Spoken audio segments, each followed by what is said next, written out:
வணக்கம். ஆகாஷ்வாணி புதுச்சேரி செய்திச் சுருக்கம் வாசிப்பவர் வாசுகி சந்திரசேகரன். பிஜேபி தேசிய தலைவர் தேர்தலுக்கான வேட்புமனு தாக்கல் இன்று நடைபெறுகிறது. அக்கட்சியின் தேசிய தேர்தல் அதிகாரியும் நாடாளுமன்ற உறுப்பினருமான திரு லட்சுமணன் வெளியிட்டுள்ள தேர்தல் அட்டவணையின்படி பிற்பகல் 2 மணி முதல் மாலை 4 மணி வரை வேட்புமனுக்களை தாக்கல் செய்யலாம் என்றும் முழு தேர்தல் செயல்முறையும் புதுடெல்லியில் உள்ள கட்சி தலைமையகத்தில் நடைபெறும் என்றும் தெரிவித்துள்ளார். வேட்புமனுக்கள் மீதான பரிசீலனை மாலை 4 மணி முதல் 5 மணி வரை நடைபெறும் என்றும் வேட்புமனுக்களை திரும்பப் பெறுவதற்கான கால அவகாசம் மாலை 6 மணியுடன் முடிவடையும் என்றும் அவர் கூறியுள்ளார். வாக்குப்பதிவு நாளை நடைபெற்று புதிய பிஜேபி தேசிய தலைவர் குறித்த அதிகாரப்பூர்வ அறிவிப்பு அன்றே வெளியிடப்படும் என்றும் அறிவிக்கப்பட்டுள்ளது. கடல்சார் வளங்களின் பொருளாதார வலிமையை உணர்ந்து மத்திய அரசு பல்வேறு திட்டங்களை செயல்படுத்தி வருவதாக அறிவியல் தொழில்நுட்பத்துறை இணையமைச்சர் டாக்டர் ஜிதேந்திர சிங் தெரிவித்துள்ளார்.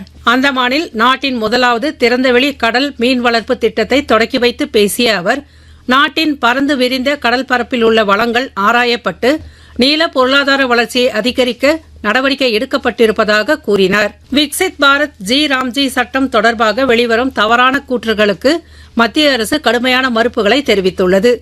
இந்த சட்டம் குறித்த எதிர்க்கட்சிகளின் விமர்சனங்கள் தவறானவை என்றும் இந்த சட்டம் ஒவ்வொரு கிராமப்புற குடும்பத்திற்கும் குறைந்தபட்சம் 125 நாட்கள் ஊதிய வேலைவாய்ப்பை உறுதி செய்கிறது என்றும் மத்திய அரசு தெரிவித்துள்ளது. புதுச்சேரியில் துணை காவல் ஆய்வாளர் பணிக்கான உடல் தகுதி தேர்வு இன்று துவங்குகிறது என்று காவல்துறை சிறப்பு அதிகாரி திரு ஏழுமலை செய்திக்குறிப்பில் தெரிவித்துள்ளார். கோரிமேடு ஆயுதப்படை பயிற்சி மைதானத்தில் நடைபெறும் இந்த உடல் தகுதி தேர்வு இன்று முதல் பிப்ரவரி 7ஆம் தேதி வரை நடைபெற உள்ளது. நெதர்லாந்தில் நடைபெற்று வரும் டாடா ஸ்டீல் மாஸ்டர்ஸ் போட்டியின் முதல் சுற்றில் இந்திய கிராண்ட் மாஸ்டர்களான அர்ஜுன் எரிகைசியும் பிரக்ஞானந்தாவும் விளையாடினர். இதில் அர்ஜுன் எரிகைசி தனது 32வது நகர்த்தலில் வெற்றி பெற்றார். இத்துடன் இந்த செய்திச் சுருக்கம் நிறைவு பெறுகிறது.